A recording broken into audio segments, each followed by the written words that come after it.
Good morning, ladies and gentlemen, and welcome to Comcast's second quarter 2021 earnings conference call. At this time, all participants are in a listen-only mode. Please note that this conference call is being recorded. I will now turn the call over to Senior Vice President, Investor Relations, Ms. Marci Ryvicker. Please go ahead, Ms. Ryvicker. Thank you, operator, and welcome everyone. Joining me on this morning's call are Brian Roberts, Mike Cavanaugh, Dave Watson, Jeff Shell, and Dana Strong. Brian and Mike will make formal remarks, while Dave, Jeff, and Dana will also be available for Q&A. Let me now refer you to slide 2, which contains our safe harbor disclaimer, and remind you that this conference call may include forward-looking statements subject to certain risks and uncertainties.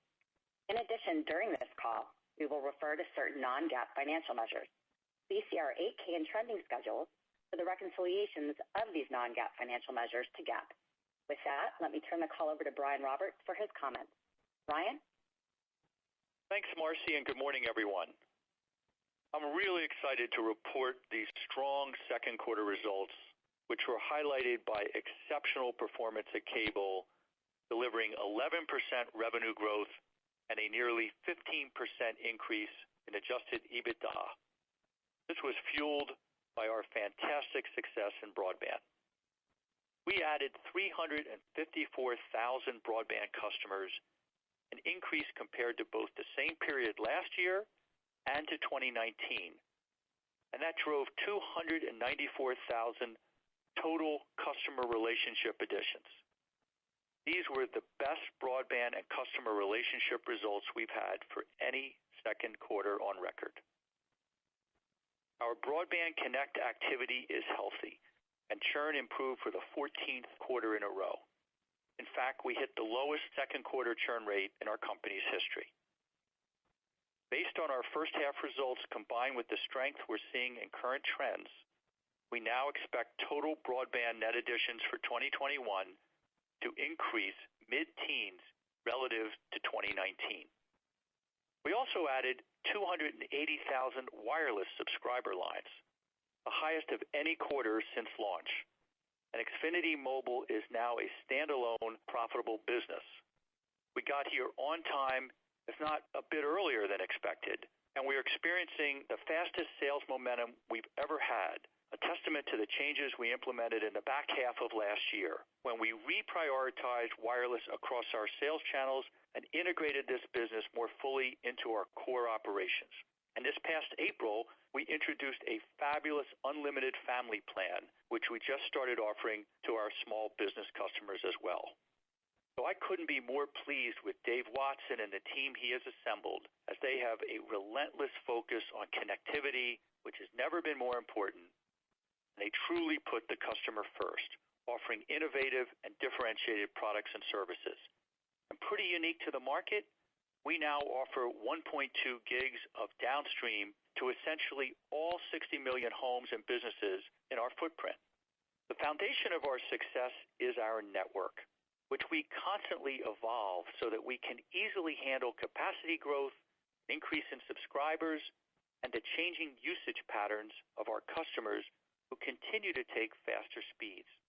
Currently, there are typically 25 connected devices in the home, with 8 active at any one time, and this increases every year.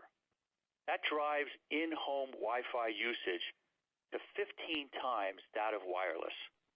Delivering huge amount of data at consistent speeds and reducing latency is what's powering our growth, and we're doing this in a cost-efficient way. Virtualizing our network, combined with our suite of digital tools, also allows us to continue to improve the customer experience while identifying additional cost savings. And the progress we've made is evident in our results. During the second quarter, total agent calls decreased by 10%, and total interactions were down by 7%. We also saw a 22% reduction in truck rolls, despite an over 5% increase in our customer base.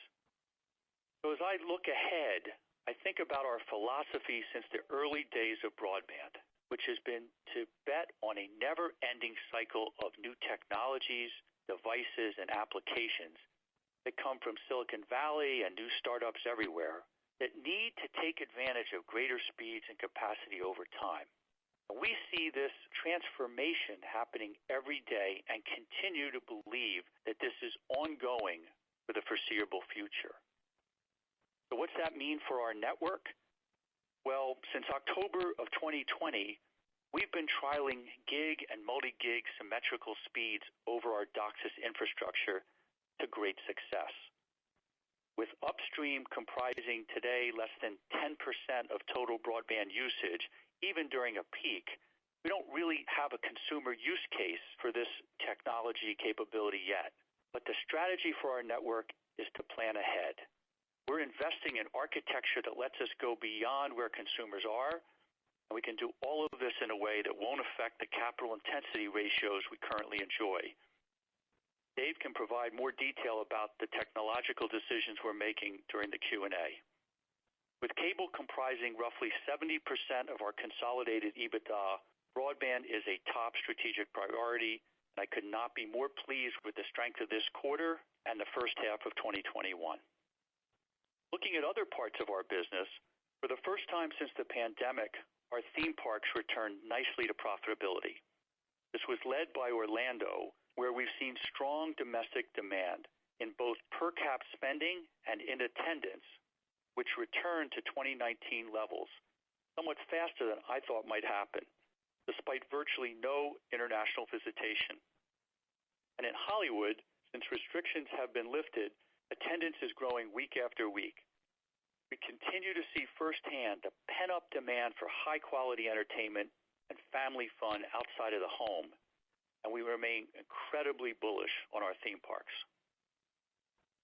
Our studio business is also coming back. We've returned to pre-pandemic television production levels, and we're really optimistic about our upcoming films, especially after the success of Fast 9, which debuted at #1 in all territories at launch, and with $600 million of worldwide box office to date, remains the biggest U.S. film launched since the pandemic began. Following Fast, we successfully released Boss Baby 2 and the latest installment of Purge, and over the July 4th weekend, we had the top 3 films at the domestic box office, the first time that's happened for any studio since 1995. We have a great slate ahead with Dear Evan Hansen in September, followed by a new Halloween in October, and we end the year with Sing 2.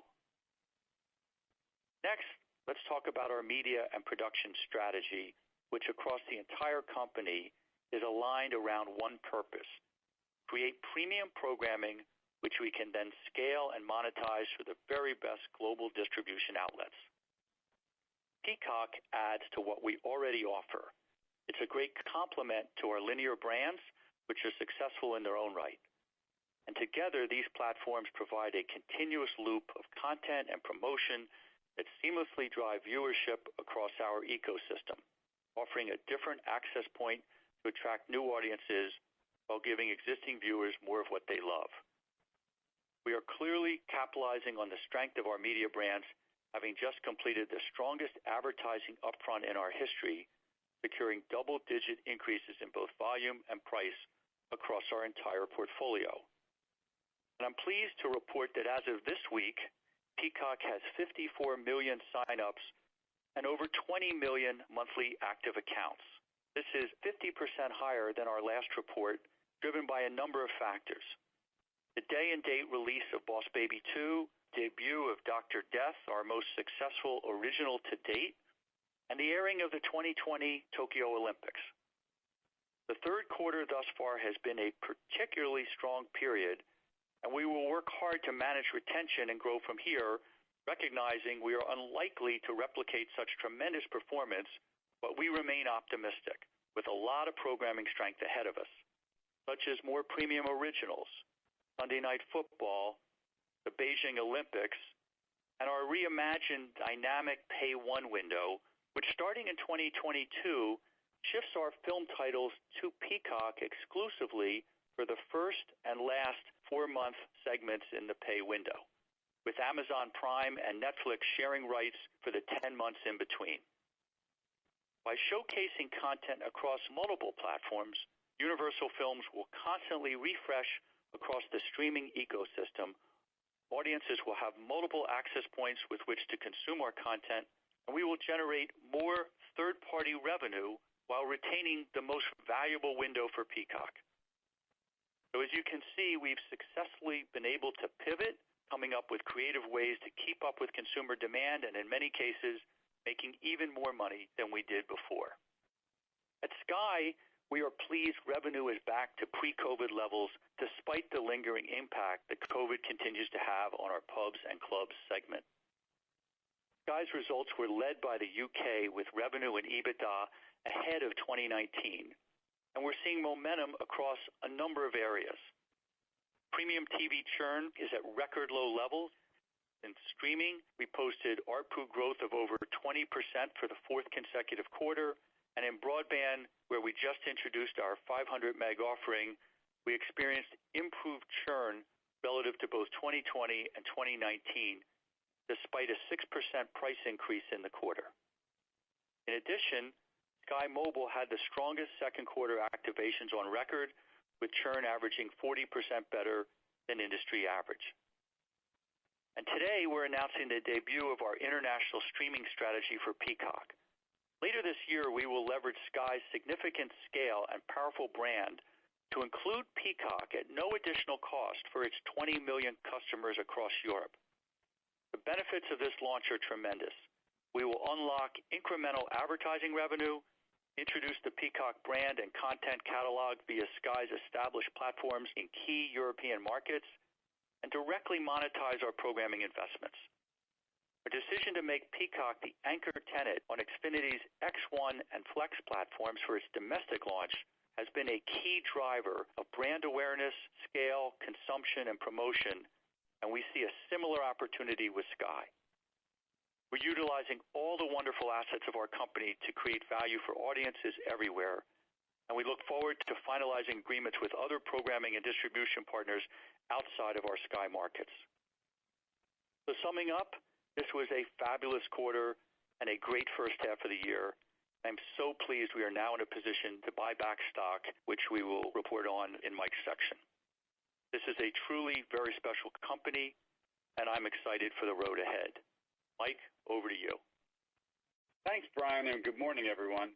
I'll begin on slide 4 with our second quarter consolidated 2021 results. Revenue increased 20% to $28.5 billion. Adjusted EBITDA increased 13% to $8.9 billion. Adjusted EPS increased 22% to 84 cents per share. And finally, we generated $4.8 billion of free cash flow. Now let's turn to our business segment results, starting with Cable Communications on slide 5. Cable revenue increased 11% to $16 billion. EBITDA increased nearly 15% to $7.1 billion. And net cash flow grew close to 15% to $5 billion. As a reminder, last year's second quarter was most significantly impacted by COVID-19, including adjustments accrued for customer RSN fees. Excluding the impact of these RSN adjustments, Cable Communications revenue increased 9.3% with no corresponding impact to EBITDA. We added 294,000 net new customer relationships, up 35% over last year's second quarter, and up 93% over the second quarter of 2019. This was the best second quarter on record and was driven by broadband, where we added 354,000 net new residential and business customers, up 10% over last year's second quarter and 69% above the second quarter of 2019. These strong results were driven by improved churn and healthy connects relative to both 2020 and 2019, and this was the lowest second quarter broadband churn on record.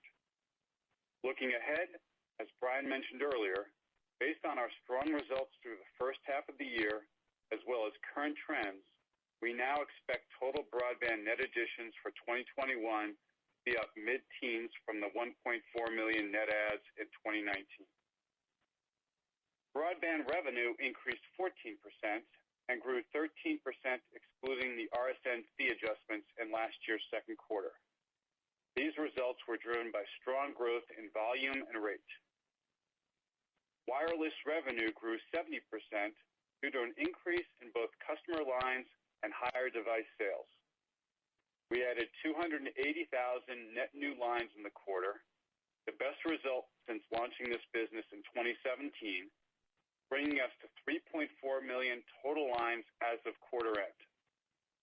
We are encouraged by the initial results on our new unlimited plan, which is driving a notable increase in unlimited connects, as well as a lift in overall volume. Turning to video, revenue increased 2.6%, or 0.5% excluding the RSN fee adjustments in last year's second quarter, reflecting healthy growth in rates, mostly offset by net video subscriber losses totaling 399,000. While our residential rate adjustment at the beginning of the year was the primary driver of the increase in rates, we believe it was also a contributor to the video subscriber loss in the quarter. Business services revenue increased 10%, primarily driven by higher rates due to the comparison to last year when business services was significantly impacted by COVID-19. Over the past year, we have bounced back, rates have recovered, and customer growth is strong, as we added 17,000 net new customers in the quarter and 70,000 over the past year, primarily driven by continued improvement in small business. Last, advertising revenue increased 59%, reflecting an overall market recovery compared to last year when we experienced reduced spending from advertisers due to COVID-19.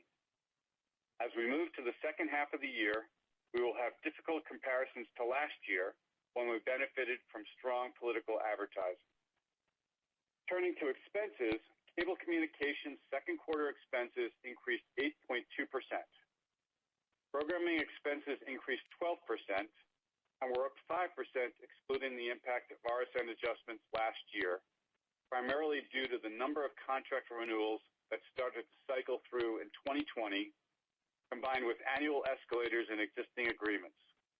Looking to the third quarter, we expect programming expense growth to increase at high single-digit levels due to the continued impact of contract renewals, as well as the comparison to last year's third quarter, which was also favorably impacted by RSN fee adjustments. For the full year, we continue to expect programming expense to increase at high single-digit levels. Non-programming expenses increased 5.7%, or 0.5% on a per-relationship basis, due to higher technical and product support and advertising, marketing, and promotion spend to drive growth in our core broadband and wireless businesses. These higher expenses were partially offset by lower bad debt expense. These trends should continue in the third quarter. Cable communications EBITDA grew nearly 15% to $7.1 billion, including a contribution of $68 million from our wireless business, the best result since launch. Cable EBITDA margins reached 44.2%, reflecting 140 basis points of year-over-year improvement. While the RSN fee adjustments had no impact on EBITDA, they did impact margins last year. Including the RSN adjustment impact, margins expanded 200 basis points year-over-year. Cable capital expenditures increased 17%, resulting in CapEx intensity of 10.6%, up 50 basis points compared to last year. These results were driven by an increase in scalable infrastructure as we continue to enhance the capacity of our network, as well as increases in broadband-related CPE and line extensions. As Brian mentioned, we have decided to move a bit faster to the next phase of DOCSIS, using very cost-effective technology, allowing us to maintain the CapEx intensity level we achieved in 2020, which was the lowest in our history, and we expect to be at this level for the next few years. Now let's turn to slide 6 for NBC Universal. Let's start with total NBC Universal results. Revenue increased 39% to $8 billion, and EBITDA increased 13% $1.6 billion. Media revenue increased 26%, driven by higher advertising, distribution, and other revenue. Advertising revenue increased 33%, reflecting the timing of sports and overall market recovery compared to last year and the launch of Peacock. We had significantly more sporting events compared to last year when sports were paused, which benefited our advertising revenue. Excluding this benefit, advertising grew at mid-teens levels. Distribution revenue increased 19%, or high single digits, excluding the RSN fee adjustments that impacted last year's results. This growth reflects higher rates post the successful completion of several carriage renewals at the end of 2020, partially offset by subscriber declines, which were sequentially flat. Media EBITDA declined 16%, $1.4 billion, including Peacock, which generated revenue of $122 million and an EBITDA loss of $363 million.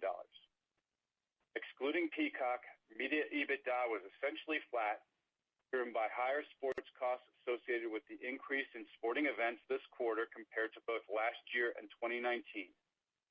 As a reminder, our third quarter media results will be impacted by our broadcast of the Summer Olympics. Studio revenue increased 8.4%, driven by higher theatrical revenue, reflecting the success of Fast 9 in theaters, and compared to last year when theaters were mainly closed due to COVID-19.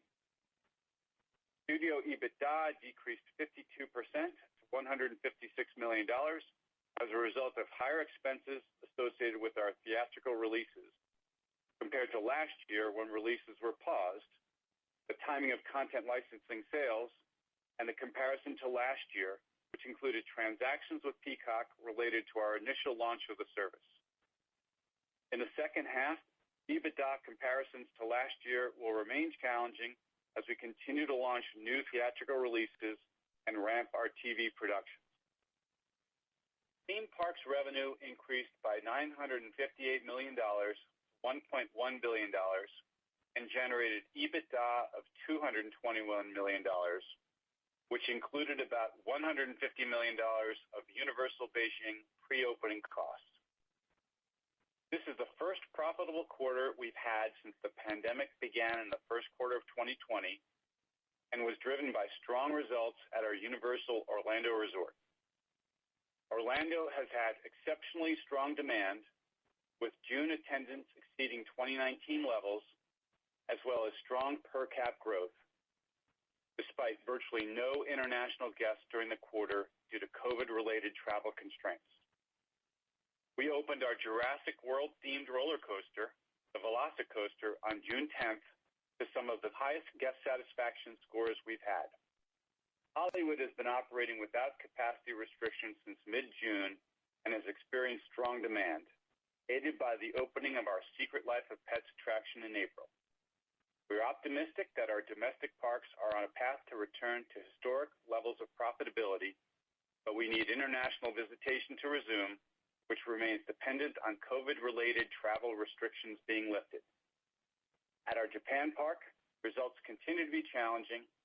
After closing in late April, we reopened on June 1st with capacity restrictions that are likely to remain in place through the summer. Last, as we prepare to open our newest park, Universal Beijing, we expect overall results will be negatively impacted by up to $250 million in the third quarter. Now let's turn to slide 7 for Sky, which I will speak to on a constant currency basis. For the second quarter, Sky revenue increased 15% to $5.2 billion, largely reflecting strong growth in our UK business. Direct-to-consumer revenue increased 7.7%, primarily reflecting higher average revenue per customer relationship. Results in the UK drove the bulk of the growth and benefited from the comparison to last year when sports subscriptions were paused, as well as a rate increase, higher mobile device sales, and improving hospitality revenue as pubs and clubs reopened. While customer relationships grew in the UK, overall customer relationships declined 248,000, primarily driven by customer losses in Italy and Germany to the end of the football season. As we have previously said, we have reset our football rights in Germany and Italy. As a result, we anticipate lower programming and production expense, along with continued customer losses in the third and fourth quarters. We believe this disciplined approach to sports-related costs is the right long-term financial decision for the business. Advertising revenue increased 79%, with results in the UK driving the growth and reflecting the overall market recovery from COVID-19, as well as an increase in the number of sporting events compared to last year when sports were paused. Sky generated $560 million in EBITDA, a 32% decline compared to last year's second quarter, primarily reflecting higher sports rights amortization related to more events in the current quarter. These higher expenses were partially offset by lower entertainment costs due to production delays. I'll wrap up with free cash flow and capital allocation on slide 8. Free cash flow was $4.8 billion in the quarter, a decrease of 20% year over year, largely due to the timing of last year's federal tax payments, which were deferred to the third quarter. While net working capital was a positive contribution to free cash flow in the quarter, we continue to expect it will be a negative drag on our full-year results and higher compared to 2019 levels due to an increase in content investments and our broadcast of the Olympics. Consolidated total capital, which includes capital expenditures as well as software and intangibles, increased 5.2% in the second quarter to $2.8 billion, reflecting an increase at cable, which was partially offset by decline at NBCU. For the full year, we now expect capital to be slightly above 2020 levels, reflecting our plan, as I previously mentioned, to accelerate enhancements to our network. In the second quarter, our return of capital to shareholders included dividend payments totaling $1.2 billion, up 9.5% year over year. We also resumed our share repurchase activity late in the second quarter, totaling $500 million as of June 30th. As previously communicated, we intend to stay at historical buyback levels until we reach our intended target leverage levels, which we currently expect to reach sometime in 2022. With our return to share repurchase in the quarter, we are happy to get back to our long-standing balanced approach to capital allocation, which consists of maintaining a strong balance sheet, investing organically for profitable growth, and returning capital to shareholders. Thanks for joining us on the call this morning. I'll turn it back to Marcy, who will lead the question and answer portion of the call. Thanks, Mike. Operator, let's open the call for questions. Thank you. We will now begin the question and answer session. If you have a question, please press star and then the number 1 on your touchtone phone. If you wish to be removed from the queue, please press the pound key. If you are using a speakerphone, you may need to pick up the handset first before pressing the numbers. Once again, if there are any questions, press star then the number 1 on your touchtone phone. Your first question will come from the line of Doug Mitchelson with Credit Suisse. Oh, thanks so much. A couple operating questions for me this quarter. Jeff, any discussion of the shape of Parks profitability going forward? You've got Beijing shifting from pre-opening losses to opening. The U.S. is more fully opening. Japan at some point will more fully opening. How do we think, I know you gave the 3Q sort of one-time item for Beijing. As we get to 4Q, are the Beijing losses done? Is it an easy comp next year?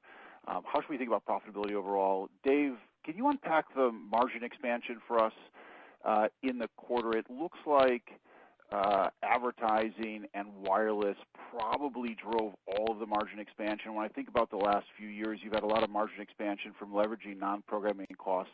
Was there just unusual year-over-year comps within the cable business relative to 2Q of last year that expires over the next couple of quarters and you get back to sort of normal margin expansion on non-programming line, or is there other investments you're making that we should consider? Thanks so much.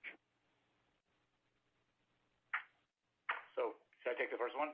Yeah. So, hey, Doug, how are you? So on the parks, first of all, I would start by saying we're very pleased with not just the quarter, but the trajectory of how we're opening.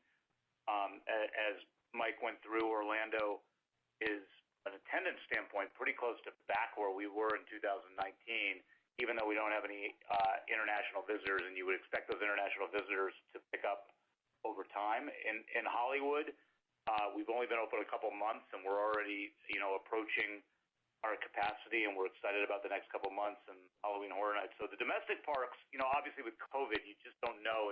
Things could be lumpy, things could be non-linear, but so far the trajectory is really good, and we expect that to continue. And I would say the thing we're most pleased with is the protocols have worked, and we've been able to keep people safe and keep our workers safe and keep our guests safe, and that I think is driving the confidence in coming to our parks. Internationally, Brian and I were in Japan, and even though that country is a little bit behind as far as COVID, we've been able to get our park back open. We're open again with some capacity constraints. We have a great attraction there that we were able to see, Nintendo, which is one of our best attractions that we've ever built anywhere in the world. It rivals Harry Potter, and I'm very excited for that, not only in Japan, but for Epic Universe down the road and our other parks eventually. So Japan is behind, but feels like it's heading in the right direction, and so that's going to be great. And then lastly, with Beijing, we're ready to go in Beijing. The park's ready. It's awesome. It's our most technologically advanced park, and we expect, right now what we're doing is going through the final approvals of rides and the process you have to go through, and that is somewhat indeterminate, but we expect that park to open in the next couple months. And when it does open, as you mentioned, those pre-operating costs go away and we start getting attendance in. So Beijing should be a good contributor to us remainder of the year when it opens, and then on to next year. So overall, our parks are on a good trajectory, and it's hard to see what happens with COVID, but we're pretty pleased. Dave? Yeah. Hi, Doug. So we walk through a couple of things on margin in the quarter and looking forward. We feel very good about our position on the progress that we continue to make on margin improvement. Real focus around the fundamentals. And so while there'll be some things within a quarter that move a little bit, the fundamentals are the things that we stay extremely focused on. And it starts with broadband, and both residential and commercial, both are just drive higher revenue, both are margin accretive, and just help us deploy digital solutions, in particular in residential, at a higher rate. So those fundamentals are, continue to bring us to where we're at. As we scale mobile, as you said, there are improvements there. Advertising as well, with advanced advertising, provides support.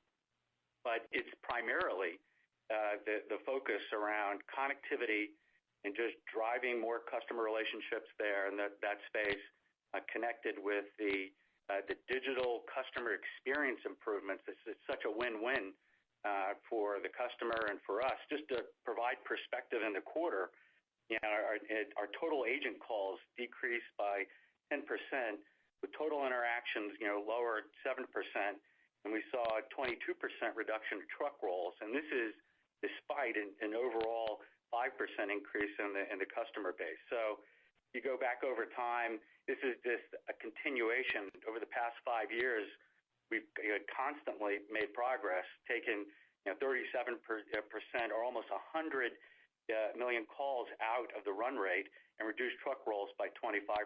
So, Doug, it's been, this is a real focus for us. And while, I don't think we'll grow the second half of the year, margins at the same rate that we did the first half, we're in a really good place, and we're doing it in a healthy and sustainable way. And so I like the roadmap that we have around digital tools and the experience. I like the run rate around connectivity. And while we'll invest in areas like business services, in mobile, sales and marketing, things that are just going to help us grow, we're going to continue to stay extremely focused on margin. Thanks so much. Mike, and I just echo that point, that in this great first half margin expansion, which, as Dave said, will ease a little bit in the second half of the year, there's tremendous investment behind wireless, behind advancing growth in broadband and business services. So it's really healthy margin expansion because we're putting the money back in to drive future growth. Thanks so much. Thanks, Doug. Operator, next question, please. Your next question will come from the line of Ben Swinburne with Morgan Stanley. Please go ahead. Thanks. Good morning. I wanted to ask actually also about cable, and then I have a question for Brian sort of on M&A and strategic stuff. Mike and Dave, we're all trying to figure out what normal looks like as we hopefully emerge from the pandemic. And Mike, you've talked about bad debt being down, and I think like it continues to be a tailwind year on year. Do you have a sense of what sort of normal looks like as you think about OpEx? I mean, you guys just sounded quite bullish on margins going forward, but there is some concern that as activity normalizes, that some costs come back in the business. I'm wondering if you could just tackle that. And the same thing for you, Dave. I mean, churn, it sounds like it keeps coming down. Do we go back to normal churn from pre-COVID or not? I don't know if you have any sense of that when you look at different geographies in your footprint, if you can glean anything there. And then, Brian, I'm sure there's been lots of press articles on Comcast buying lots of different businesses. And I'm wondering, now that you've laid out at least some of your Peacock international strategy, all these articles seem to assume that you don't have enough scale at NBC to achieve your strategic goals around streaming. And I know you can't talk about M&A, but I'm wondering if you could just talk about whether you believe NBC has what it needs to do what the company wants it to do on the streaming front globally. Thanks, everybody. So maybe I'll start, Ben. Thanks for the question. I think on non-program expenses, OpEx, we still expect, low single-digit increases compared to 2019 for full year 21 here. So that's all the factors are embedded in there that Dave mentioned, and you're right, bad debt continues to run low. I think, given a feel for what the second half looks like is the best I'll do at this stage. I think we are, continue to do all of the things in the underlying business, move the business towards more digital, sort of cleaner operations that are low cost, the move to the higher margin, products and broadband business services, all the things Dave described, are things we'll work on that will benefit us regardless, I think, of what the operating environment normalizes at. But I think that's the best sense for the second half of the year. And I'll let Dave comment on churn, but it's a little bit of the same message, which is we'll see what normal looks like. But I think the investments in product, the investment in network, the investments in flex, wireless, you name it, all the things we're doing, I think there is at least some element of sustained benefit to churn versus historical levels, at least in my mind. But, we'll see. Dave, over to you. Thanks, Mike. Hello, Ben.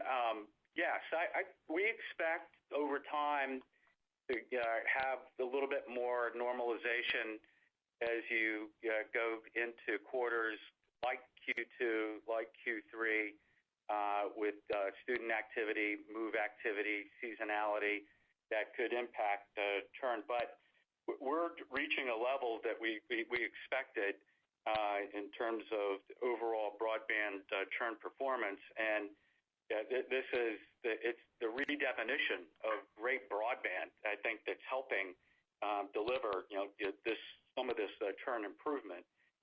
We have a fantastic network. We talked about it. Brian and Mike mentioned it. Continuing to invest in the network. We're going to stay ahead of the curve in terms of capacity and usage. So, a lot of focus around the network. And then just to complement not just speed, but our devices, the pods, the ability to provide great Wi-Fi coverage inside the home is just so critical. And staying ahead of that curve is key. And then adding value extensions to broadband like mobile, like flex, that impact churn. And so these are early days for us in terms of as we both of those categories are exciting for us, but they're impacting broadband in a positive way. So can't give specific guidance in terms of where churn would go, but the fundamentals of and the focus around attracting healthy and keeping healthy customer relationships and connectivity is so key. So we're very excited about the prospects of mobile and flex impacting that over time. And Ben, this is Brian. Let me start by saying, I really love the company we've got. I can't imagine really a better quarter. It's an exceptional quarter, and I believe we have lots more organic growth ahead. And we have a very special, unique company across distribution and content. We're working so well together, and you see that with the Peacock and Sky and Peacock and Xfinity, and even in our Olympics advertising. And we are investing behind the businesses. So I don't think, and I think Mike Cavanaugh has been very blunt, that we don't need M&A. We have a majority broadband-centric company, and we like the mix. So what might that drive us to consider at least, which is any kind of partnership where we have unique special capabilities that could lead, in globally or internationally to enhancing our streaming position. That's something you might talk to others and consider. But as to your scale question, I really think it would. We have all the parts. And Jeff, why don't you comment on that in just a second, and maybe with some more specifics. But if you look at the results of Peacock this quarter, again, we were the fastest growing streaming service, 50% in 90 days. We have a brand that's only a year old, and it's either the number one or number two new brand in America that's been created. So I really think our corporate focus has, as we've said many times, was to get back in balance on capital returns. I'm probably most pleased this quarter that we were able to get to that place, buy back stock, as Mike just talked about. So I do think we have the scale. I think we have an amazing company, and I feel fortunate with our position. Jeff, why don't you talk a little more about the scale? Yeah, thanks, Brian, and hi, Ben. When you talk about scale with respect to streaming and Peacock, just to get more granular for a second, there really are three elements of the scale. One is the scale of the platform technologically, and as Brian just mentioned, we launched on the back of the Sky platform, and we've leveraged our Xfinity and Dave's team significantly. So I think we have proved that we would have never launched in this success technologically with a platform that looks great and works without the scale that we have already at the company. There's scale with respect to the brand, and that's why I'm thrilled with today's announcement that Peacock is going to be in 20 million Sky homes, and eventually we'll roll it out across the globe.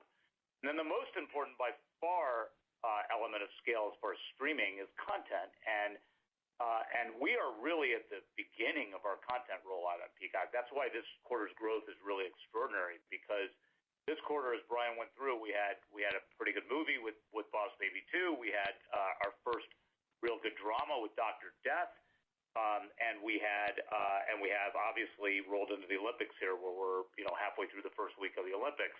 Looking forward, we as part of our plan, we have another Olympics. We have lots of original programming, which Mike mentioned we're ramping our production right now on, and we'll be rolling out over the next year. Brian mentioned our movies. We have what I think is one of the top studios in Hollywood, and we have lots of movies coming directly to Peacock. And eventually, we're going to have the Hulu content coming back. So we have plenty of content coming, and this quarter showed that when you put that content on a service that's good, you can actually get pretty good growth in the streaming world. And so personally, I don't think we've ever lacked for the capital to do what we need to do to grow our business. And what I'll end with is a perfect example that happened in the last week was we at Universal acquired the rights to the next 3 Exorcist movies in a pretty unique deal that was done in tandem with Peacock. We wouldn't have been able to do it if we didn't have a streaming service, where we basically got the rights on the backs of the strength of our studio, where we have Jason Blum and a horror pedigree that's unmatched, and Donna Langley and her team's ability to market movies. But because we did it with Peacock, we have full optionality going forward. Do we put the second and third movies direct on Peacock? Do we do something hybrid? We can really kind of adapt and be flexible based on how the market works. So we have the scale across our company to do things like that, and I don't think we're lacking for scale personally. I think we can achieve our success at Peacock, without anything additional, and I think this quarter proved it. Thanks, everybody. Operator, next question, please. Your next question will come from the line of Jessica Reeve Ehrlich with Bank of America. Thanks. I have two questions directed to two people. Brian first. This is such a different call than a year ago. You've come out of the pandemic in a stronger position than you were even going in at really all of the businesses, cable, NBCU, and Sky, in every aspect, whether it's share gains, margin, growth in developing businesses, et cetera. So, sitting here today, what do you think the biggest ongoing benefits will be from all the changes that have been implemented? And then what are your key longer-term goals from here? You've talked about the near-term goals. And then, Jeff, I don't even know where to start because there's so much going on at NBCU, but can you give us a little more color on the upfront and the cross-platform benefits, and maybe to drill down a little bit into Peacock, what should we expect in the next year or so in terms of incremental cost for the international rollout as well as increased content? And then finally, you've said in the past that you expect this Olympics to be the most profitable, but you've been hit with a little bit of bad luck. In terms of COVID getting a little bit worse and stuff going on with the athletes. Do you still have that view? Like, how do you think about this Olympics and the next one in terms of profitability? For the observations, because I share your view. It's been an extraordinary year. I'm really proud of the company. First of all, on some of our initiatives, our commitment of $1 billion over 10 years to close the digital divide and have broadband be accessible and affordable for many more people. And so I guess I'd start by saying the momentum, it's on us to keep this fabulous execution. Dave talked a lot about that focus. I think what kind of gets lost perhaps a little bit in broadband is not just the consumer broadband, which clearly record second quarter. Now saying again that this year we expect mid-teens growth from 2019. I did not expect that 6 months ago. So how do we keep that momentum and build on it? That comes down to great products and a network and a team and a management team. And we've made a lot of changes. We've had some retirements and other things, and the backfilling and moving executives, promoting executives. All of that has put our team in an excellent place. We've learned how to work in a hybrid manner. And whatever comes next, I don't think this team will miss a beat. And so I thank them for their focus. But as I think about broadband, we really don't talk about business services enough. To have a $9 billion business from zero, built literally with zero market share and growing only one direction, and keep expanding the definition of that market from small to medium to now really enterprise. And every couple of weeks I get an email that talks about some major account that we've just won for the first time, and it could lead to way more volume over time. So Bill Stemper, who has run that business really since inception, and has done an exceptional job. And we're trying to do that now at Sky and expand that market. And then we've talked a little bit about wireless and mobile, and we've really pivoted to being a strategic opportunity with fantastic customer satisfaction ratings, a great relationship with Verizon that enables us now to compete well and to innovate and so on and on. I think keeping our focus there. So in the longer term, I think we have an opportunity to see the societal trend of direct-to-consumer digitization, computing power, evolving the way we live.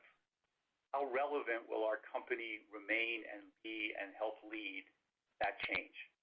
And I look at the tech company results, and you just see this trend, accelerating. So what are some of the takeaways? Well, first of all, being an enabler and a critical opportunity to innovate our network to help be as relevant in the future as we are today is job one.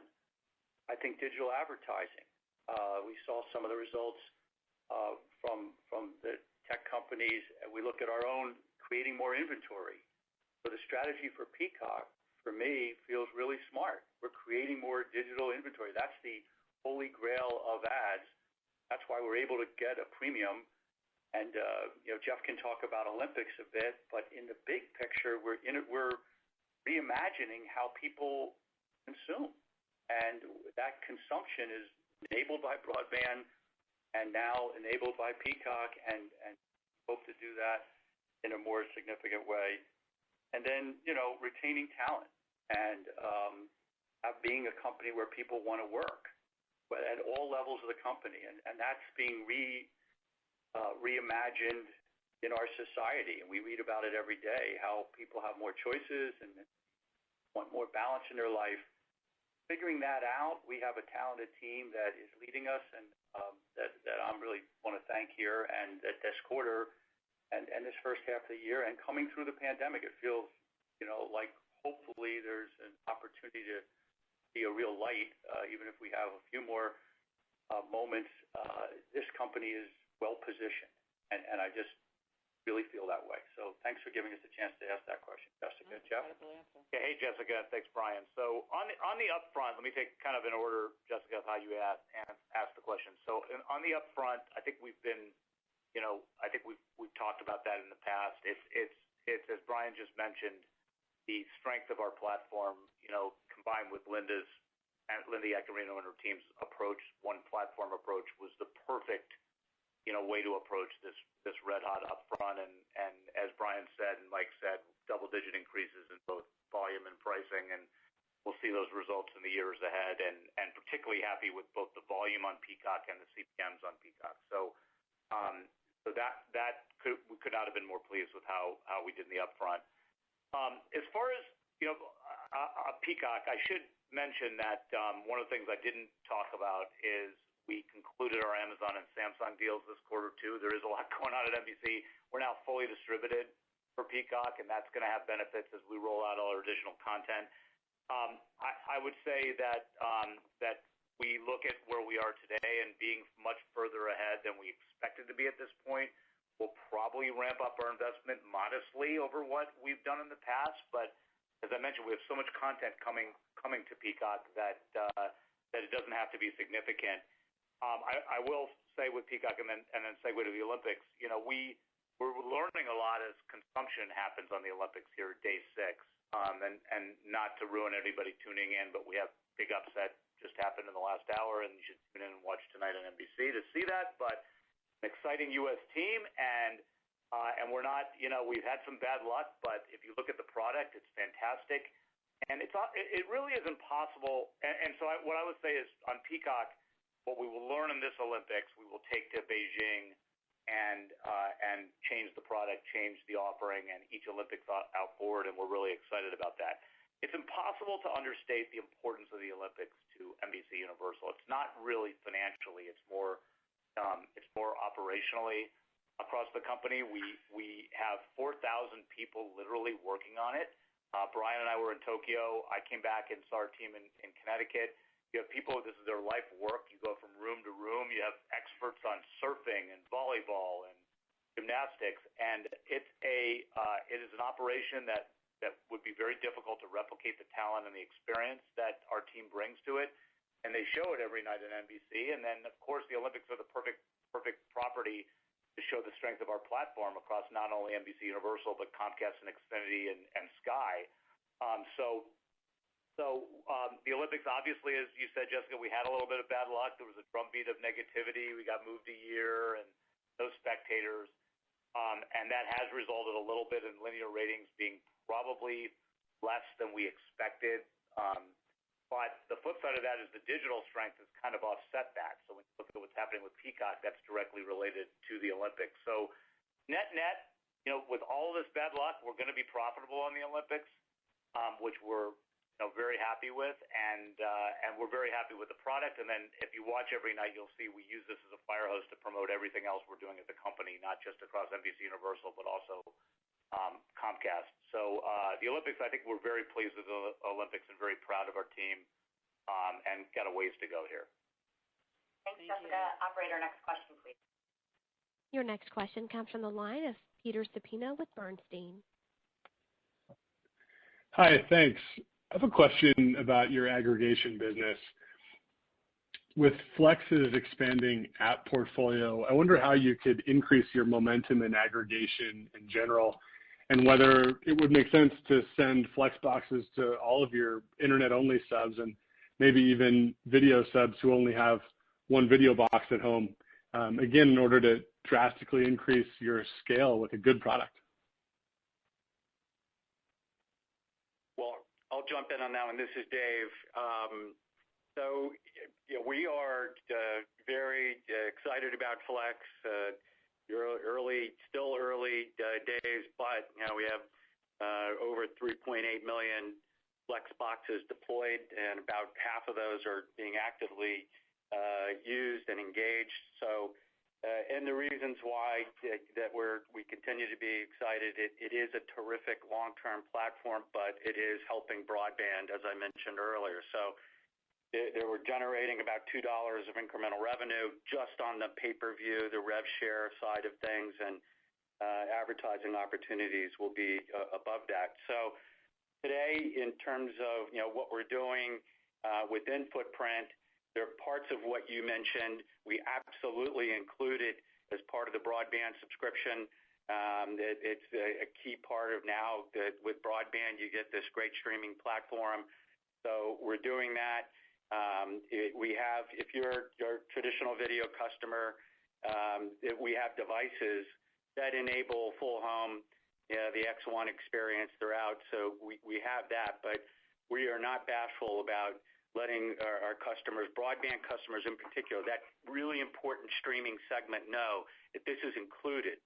Outside of footprint, we have syndication partners that we're working with, Cox, the Canadian companies, and we continue to explore ways of doing that. And we think that it's a terrific long-term platform to tie together uniquely the way that we do with the voice remote, the full capability. We've been investing in X1. We can leverage that platform. So we do qualify. We ask the customer if they want it, and then we stay right on it and deliver a great service. And the feedback that we're getting and engagement is very strong. So it's a really important part of broadband growth today, and we'll explore outside of footprint opportunities, ways of doing even more over time. Thank you. Thanks, Peter. Operator, next question, please. Your next question comes from the line of Bill Cusick with J.P. Morgan. Hi, guys. Thanks. A couple in wireless. First, you're building momentum and growth in this business. Should we think of it as this is sort of the level based on essentially all stores and distribution channels open, or are there more things you plan to do to push this harder? And then second, did you register for the next wireless auction? Thank you. Hey there, Phil. This is Dave.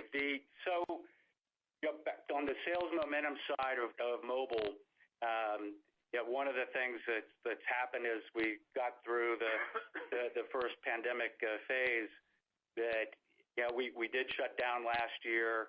Retail slowed things down, and what we saw in the back half of last year just continued through this year. Is every single sales channel now we focused on.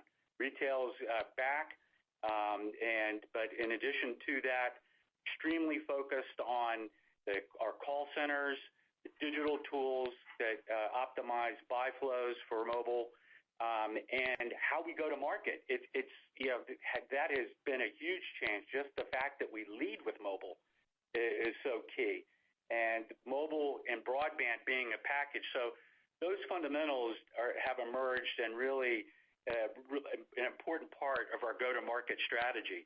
We've invested in tools not only for the customer but for our agents and how they sell mobile.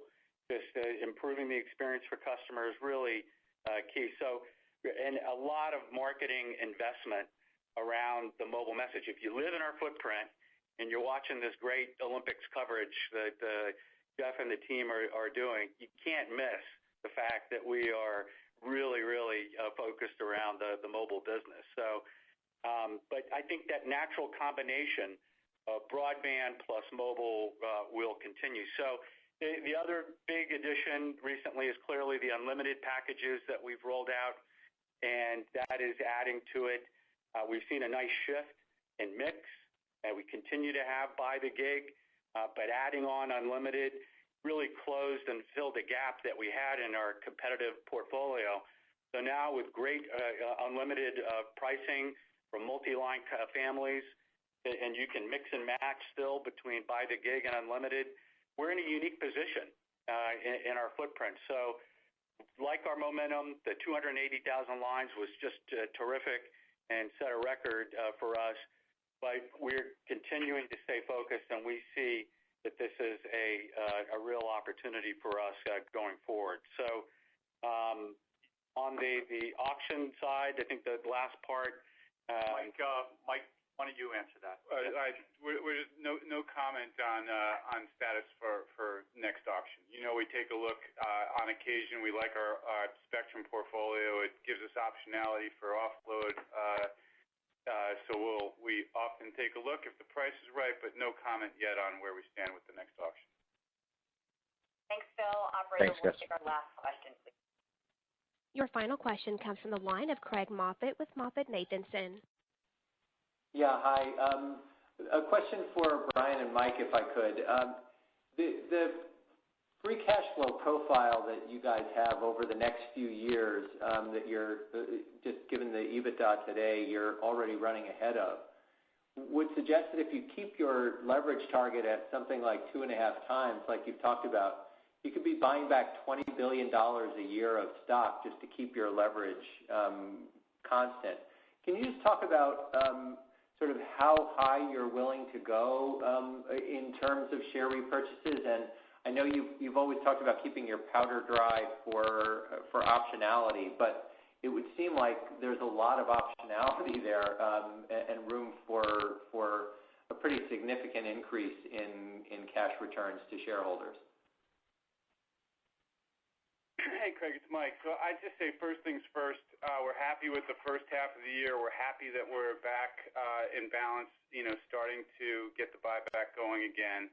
I think the way we'll look at it over time is not in terms of is there a dollar number. We're going to think about it in terms of want to keep a strong balance sheet. So I think of us as wanting to be comfortably in the range of ratios that would support the single A rating.